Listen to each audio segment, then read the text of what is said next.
Hello my dear students of Ethina Academy. Today I am going to teach you a new lesson from your Hindi grammar book.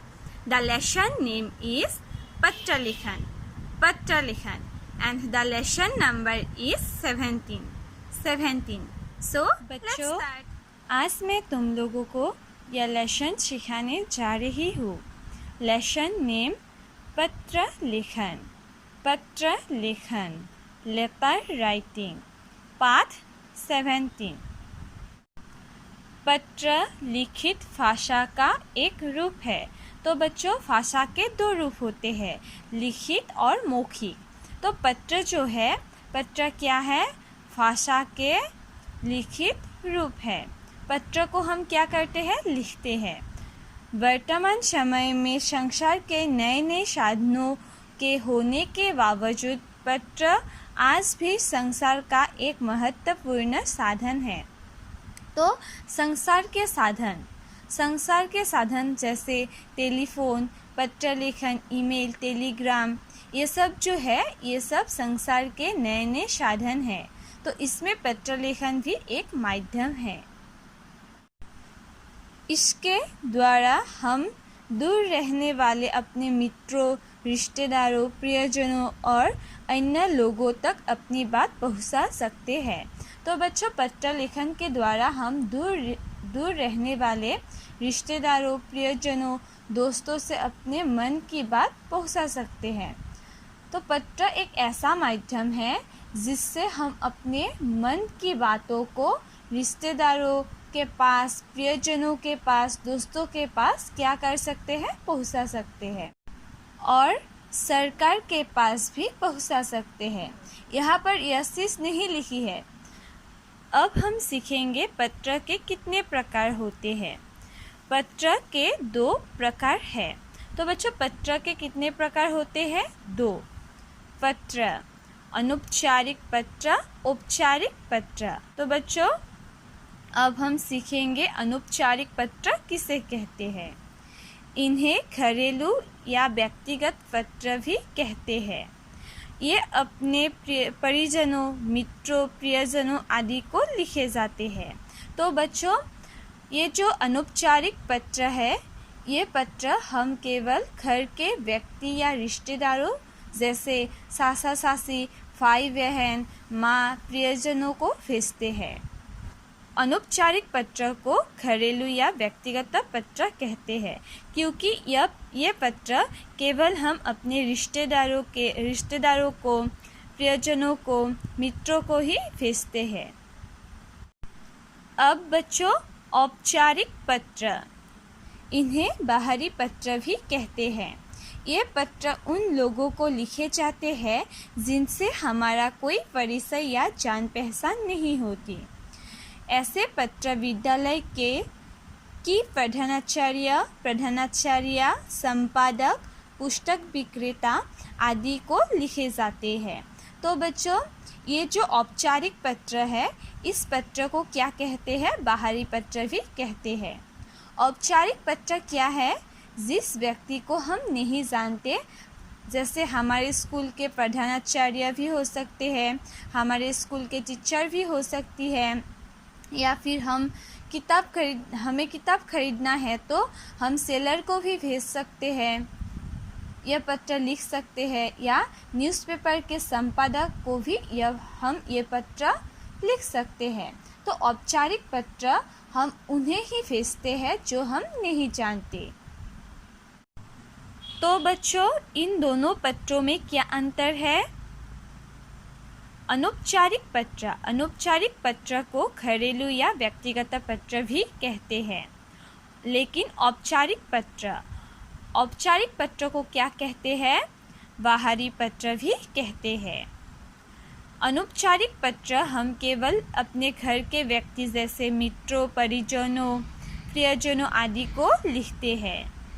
और औपचारिक पत्र हम उन्हें ही लिखते हैं जिसको हम नहीं जानते. अनौपचारिक पत्र में आम भाषा का इस्तेमाल भी किया जा सकता है. जैसे हम मित्र के साथ जिस तरह से बात करते हैं, ठीक उसी तरह हम अनौपचारिक पत्र में भी आम भाषा का प्रयोग कर सकते हैं, लेकिन औपचारिक पत्र के भाषा जो है वह भाषा शुद्ध होनी चाहिए। बच्चों, अब यहाँ पर देखो, पत्र लिखते समय ध्यान देने योग्य बातें। तो बच्चों, हम जब पत्र लिखते हैं तब हमें कुछ बातों का ध्यान रखना आवश्यक है। तो पत्र लिखना एक क्या है, कला है। अतः पत्र लिखते समय कुछ बातों का ध्यान रखना आवश्यक है। तो बच्चों, अब हम सीखेंगे कि पत्र लिखते समय हमें किन बातों को ध्यान में रखना चाहिए। पत्र की भाषा सरल, सहज और स्पष्ट होनी चाहिए। तो बच्चों, जब हम पत्र लिखते हैं तब पत्र की भाषा जो इस्तेमाल करते हैं वह भाषा सरल, सहज और स्पष्ट होनी चाहिए। पत्र में लिखे वाक्य छोटे छोटे और अर्थपूर्ण होने चाहिए। तो बच्चों, जब हम पत्र लिखते हैं और पत्र में जो वाक्य लिखते हैं वह वाक्य छोटे छोटे होने चाहिए और अर्थपूर्ण होने चाहिए। जब हम छोटे छोटे वाक्य नहीं लिखेंगे तो बहुत बड़े बड़े वाक्य लिखेंगे तो क्या होगा, बहुत पेज भी लगेगा और जिसके लिए हम पत्र लिखेंगे वह पत्र पढ़ते पढ़ते बोर हो जाएगा। तो इसलिए हमें क्या करना चाहिए, हम जब पत्र लिखते हैं उस पत्र के वाक्य छोटे छोटे और अर्थपूर्ण होने चाहिए। पत्र में लिखावट साफ और सुंदर होनी चाहिए। तो बच्चों, जब हम पत्र लिखते हैं, पत्र लिखते समय हमें साफ और सुंदर से लिखना चाहिए। विराम चिन्हों का उचित प्रयोग होना चाहिए, अन्यथा पूरे पत्र का अर्थ बदल सकता है। तो बच्चों, हम लोग विराम चिन्ह जो चैप्टर थे उसमें हम पढ़े, विराम चिन्हों का उचित प्रयोग करना चाहिए, अन्यथा पूरे वाक्य का अर्थ बदल सकता है। तो बच्चों, जब हम पत्र लिखेंगे तो तब पत्र में भी हमें क्या करना चाहिए, विराम चिन्हों का उचित प्रयोग करना चाहिए। जिसको पत्र लिखा जा रहा है उसके लिए उचित संबोधन का प्रयोग करना चाहिए। तो बच्चों, हम जिसके लिए पत्र लिखते हैं, मित्र के लिए पत्र लिखते हैं या फिर हमारे स्कूल के प्रधानाचार्य को भी पत्र लिखते हैं, तब हमें क्या करना चाहिए, पत्र में उचित संबोधन प्रयोग करना चाहिए। औपचारिक पत्रों में संबोधन के तौर पर मान्यवर, महोदय, महोदया आदि का प्रयोग होता है। तो बच्चों, जब हम औपचारिक पत्र लिखते हैं, औपचारिक पत्र हम किसको लिखते हैं, जिसको हम नहीं जानते।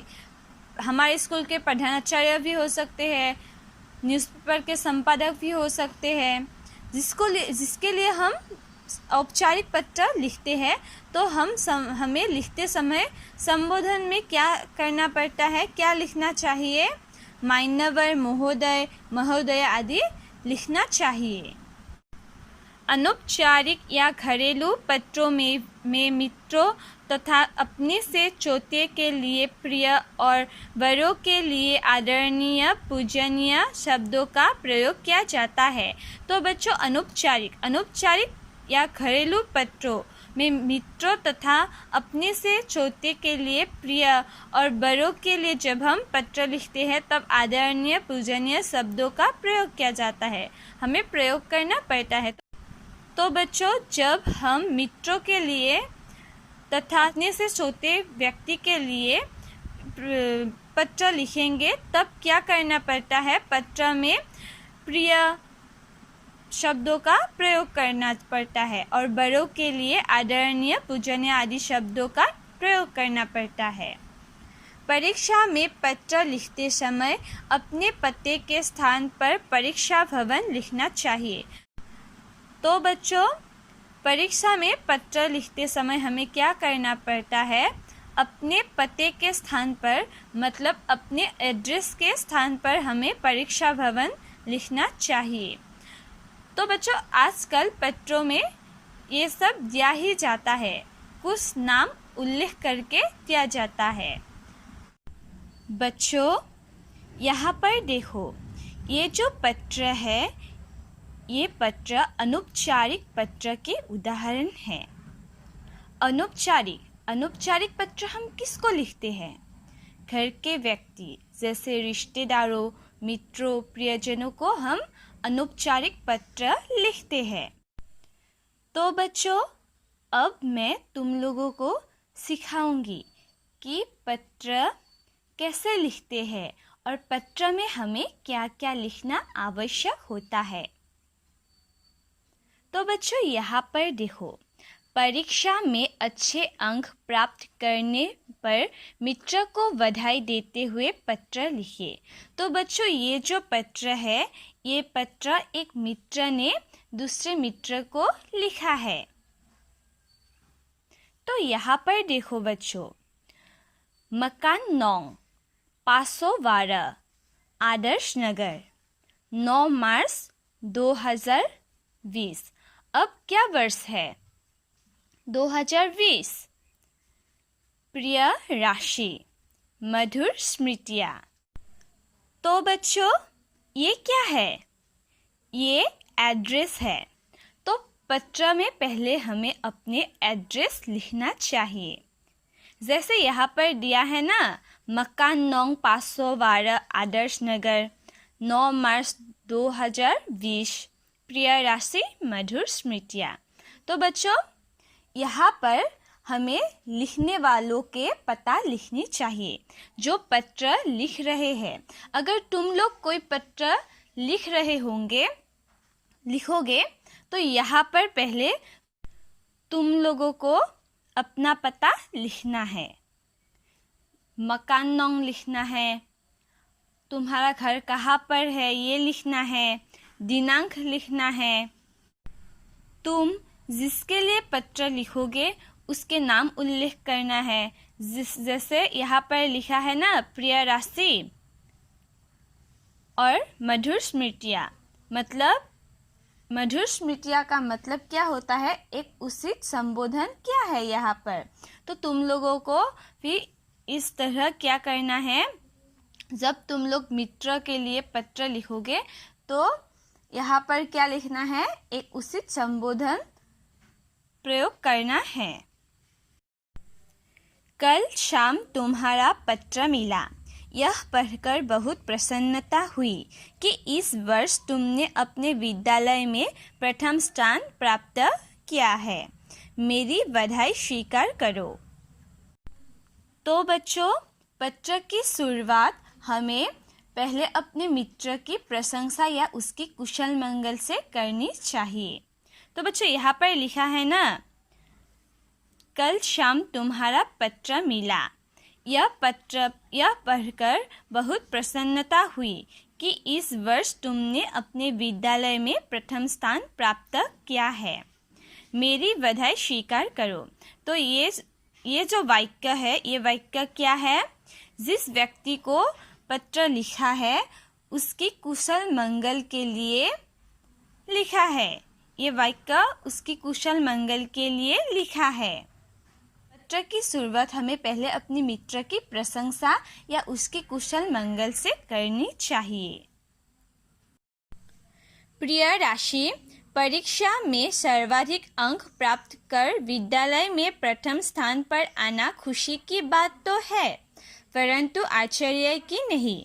तुम्हारी प्रतिभा और मेहनत किसी से छिपी नहीं है। हाँ, इस परिणाम से तुम्हारा ऊपर एक नई जिम्मेदारी आ गई है कि अब भविष्य में तुम स्वयं को इस स्थान से नीचे नहीं आने दोगी, वरन ऊंचा ही उठाओगी। चाहे तुम्हें जितना परिश्रम करना पड़े तुम करोगी। मेरी शुभकामनाएं सदा तुम्हारे साथ है। तो यहाँ पर क्या कारण दिया गया है? अच्छे अंक प्राप्त करने पर मित्र को बधाई देते हुए पत्र लिखिए।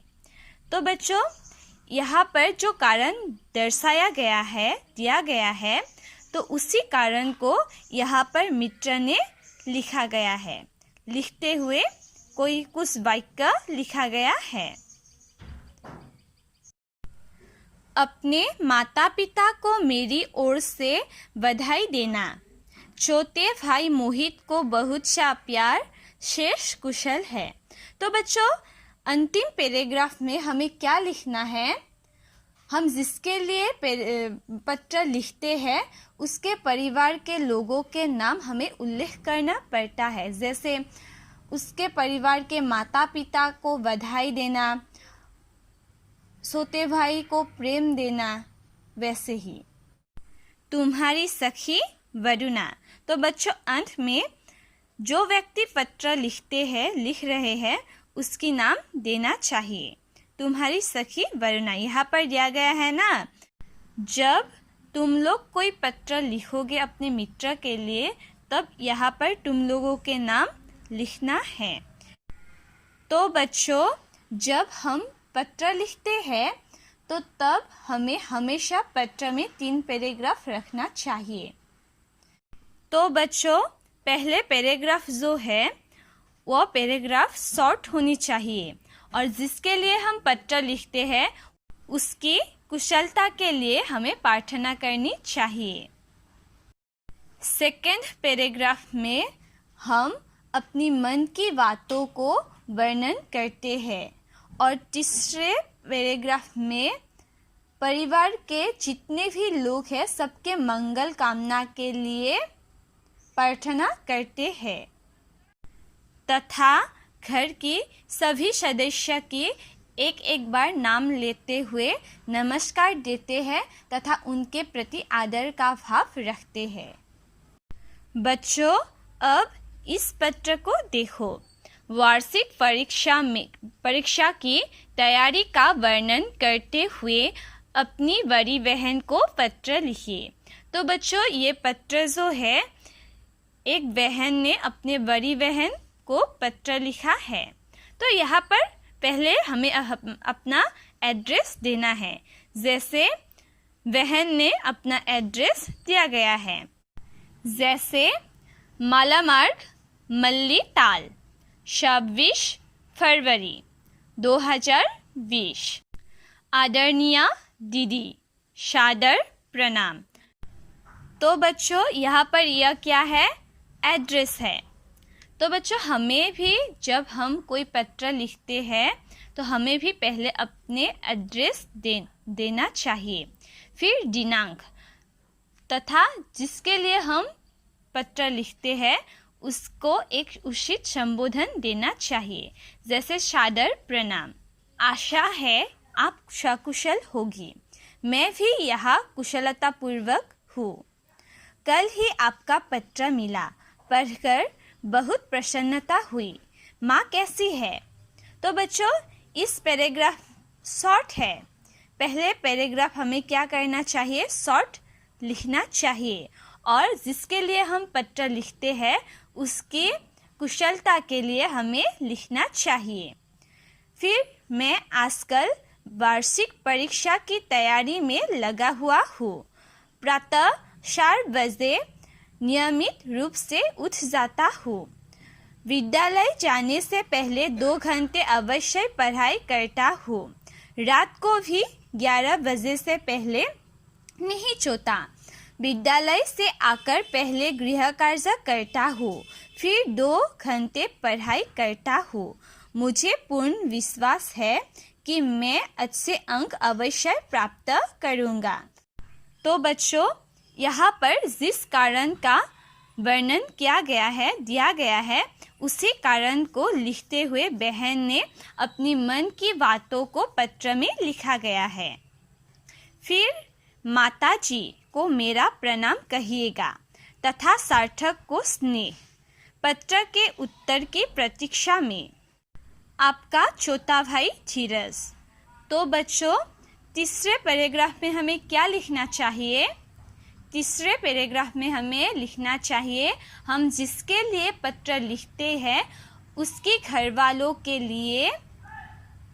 वालों के सभी सदस्य के लिए मंगल कामना करके हमें क्या लिखना चाहिए? कोई वाक्य लिखना चाहिए, और फिर जो पत्र लिखते हैं उसके नाम। बच्चों, यहाँ पर ये जो पत्र है, ये पत्र औपचारिक पत्र के उदाहरण हैं। तो औपचारिक पत्र क्या है? औपचारिक पत्र हम किसको लिखते हैं? औपचारिक पत्र हम विद्यालय के प्रधानाचार्य को लिखते हैं, हमारे स्कूल के टीचर को भी लिख सकते हैं। फिर हमें किताब खरीदना है तो हम सेलर को भी औपचारिक पत्र लिख सकते हैं। तो औपचारिक पत्र हम उन्हें ही भेजते हैं जिसको हम नहीं जानते। तो बच्चों, मैंने तुम लोगों को कहा है औपचारिक पत्र की जो भाषा हम लिखते हैं वह भाषा क्या होनी चाहिए? शुद्ध होनी चाहिए। विद्यालय से अवकाश के लिए प्रधानाचार्य को पत्र लिखिए। तो बच्चों, इस पत्र में यहाँ पर क्या लिखा गया है? एक शिष्य ने अवकाश लेने के लिए प्रधानाचार्य को पत्र लिखा है। तो इसमें क्या लिखा है अब हम सीखेंगे। 1103 अमर कॉलोनी, मेरठ, उत्तर प्रदेश, दिनांक 3 सितंबर 2020। सेवा में प्रधानाचार्य, टैगोर पब्लिक स्कूल, मेरठ। तो बच्चों, पहले हमें यहाँ पर क्या लिखना चाहिए?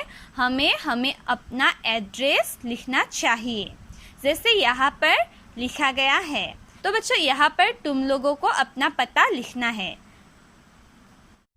अपना पता मतलब तुम कहाँ के रहने वाले हो, उसी का एड्रेस यहाँ पर तुम लोगों को देना है। फिर दिनांक मतलब डेट, 3 सितंबर 2020।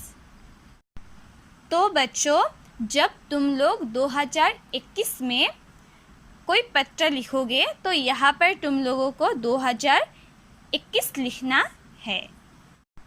फिर सेवा में प्रधानाचार्य, टैगोर पब्लिक स्कूल, मेरठ। फिर बच्चों, यहाँ पर सेवा में प्रधानाचार्य, टैगोर पब्लिक स्कूल। तो टैगोर पब्लिक स्कूल के जगह पर जब तुम लोग कोई पत्र लिखोगे अपने विद्यालय के प्रधानाचार्य के लिए, तब तुम लोगों को यहाँ पर क्या लिखना होगा? अपने विद्यालय का नाम लिखना होगा, एथिना एकेडमी बरपेटा। फिर अवकाश हेतु प्रार्थना पत्र।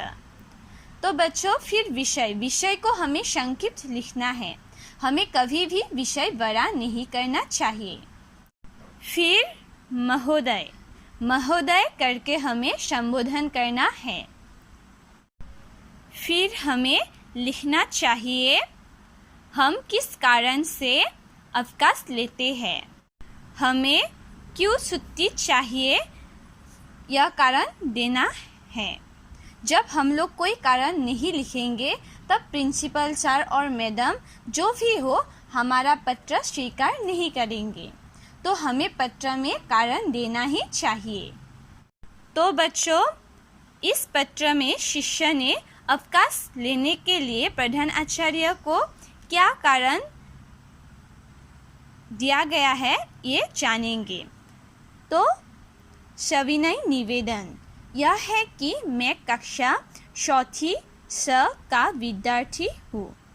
कल रात से ही मुझे तेज बुखार है, बहुत कमजोरी भी महसूस कर रहा हूँ, अतः मैं विद्यालय आ पाने में असमर्थ हूँ। तो बच्चों, यहाँ पर शिष्य ने क्या कारण दर्शाया है? बुखार होने का कारण दर्शाया गया है। आपसे निवेदन है कि आप मुझे दिनांक 3 सितंबर 2020 से 4 सितंबर 2020 तक का अवकाश प्रदान करने की कृपा करें, आपकी अति कृपा होगी। फिर बच्चों, नेक्स्ट पैराग्राफ में शिष्य ने क्या लिखा है? 2 दिन तक अवकाश प्रदान करने के लिए शिष्य ने प्रधानाचार्य को निवेदन किया है और कहा है आपकी अति कृपा होगी। तो बच्चों, जब हम लोग छुट्टी लेने के लिए या अवकाश लेने के लिए पत्र लिखेंगे तो तब हमें पत्र में कारण उल्लेख करना चाहिए, कारण देना ही चाहिए। जब हम लोग कारण नहीं लिखेंगे तब क्या होगा, प्रिंसिपल सर और मैडम उस पत्र को एक्सेप्ट नहीं करेगा। तो इसलिए हमें क्या करना पड़ता है, कारण देना ही पड़ता है। फिर अंत में धन्यवाद आपका आज्ञाकारी शिष्य यश पराशर, कक्षा चौथी श। फिर अंत में हमें क्या लिखना चाहिए, धन्यवाद आपका आज्ञाकारी शिष्य यश पराशर। हमें हमारा नाम यहाँ पर लिखना चाहिए। जब तुम लोग कोई पत्र लिखोगे तो यहाँ पर तुम लोगों को अपना नाम लिखना चाहिए और कक्षा के नाम भी लिखना चाहिए। मध्यांतर के बाद घर जाने की अनुमति मांगने के लिए प्रधानाचार्य को पत्र लिखिए। तो बच्चों ये पत्र जो है, ये पत्र कब लिखते हैं, जब मध्यांतर के बाद घर जाते हैं तो उसकी अनुमति मांगने के लिए प्रधानाचार्य को जो पत्र लिखते हैं। तो यहाँ पर क्या लिखा गया है, लोहिया नगर गाजियाबाद, दिनांक 17 अगस्त 2020।